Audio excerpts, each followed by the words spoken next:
Tampa, speaking to the alumni of Bethune-Cookman College, university, please. They're really testy about that, Roland. Don't make that mistake. I got you. Don't say Bethune-Cookman because they'll jump all on you. I've spoken to them before. You know then.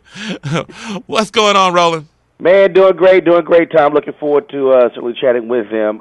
We came across this very interesting website that, and the poll was done by seekingarrangement.com, Tom, which is the world's largest sugar daddy dating website.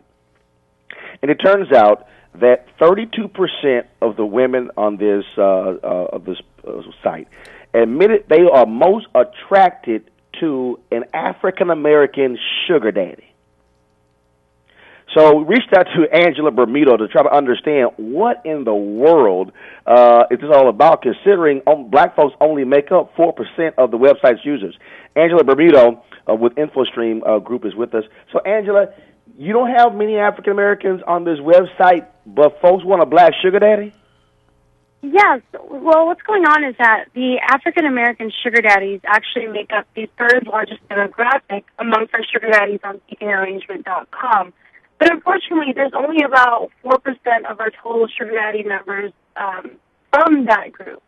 Now, we did a poll of sugar babies to reveal what their preferences were when it came to a wealthy benefactor or a sugar daddy. And that's how we sort of ran into this statistic that 32% of those 20,000 women admitted that they were most attracted to an African American sugar daddy. Now, what's a sugar daddy? Well, they look, yeah. What's the definition? What's the definition of a sugar daddy on your website? A sugar daddy is a wealthy, generous benefactor who is successful, who is looking to assist a usually younger woman. In exchange, with money or financial assistance in exchange for companionship. Isn't that an escort service? No, an escorting service is black and white, much like prostitution, where it's a service in exchange for money. This isn't a service. This is a dating website that, connects two like-minded people who happen to value financial stability. Okay, I see the difference. One is long term, one is short term, Sybil. One is for the night, one is one is for the night, and one is for long term.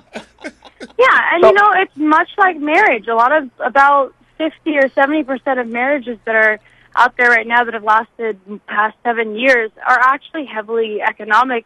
They're based on economic need, if anything, or the fact that the man is successful or wealthy is a big factor when deciding whether or not to get married. Now, do you have sugar mamas too?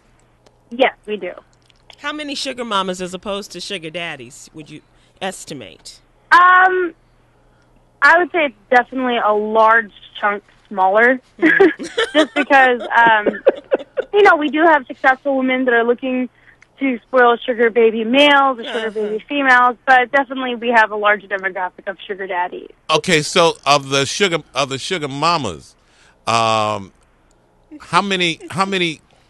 Let's see. I'm trying to get the comparison to the sugar daddies that are African Americans that are. How many would you say are African American sugar mamas?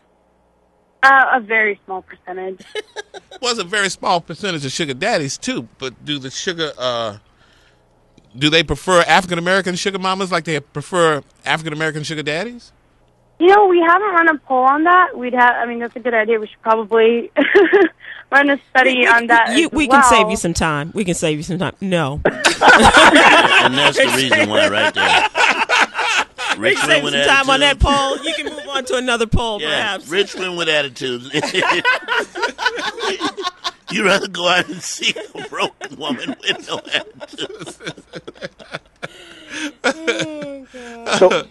Well, Angela, this is certainly an interesting poll, and I'm sure we will have many of our listeners certainly chatting about whether or not they are in search of a sugar daddy. Mm-hmm. And get that info on the sugar moms because Tom really wants to know that information. We got that. We got that. Angela, thanks a lot. Have a great weekend. Thank you, guys. Have a good morning. All right. Sugar daddies and sugar mamas. Come in, mamas.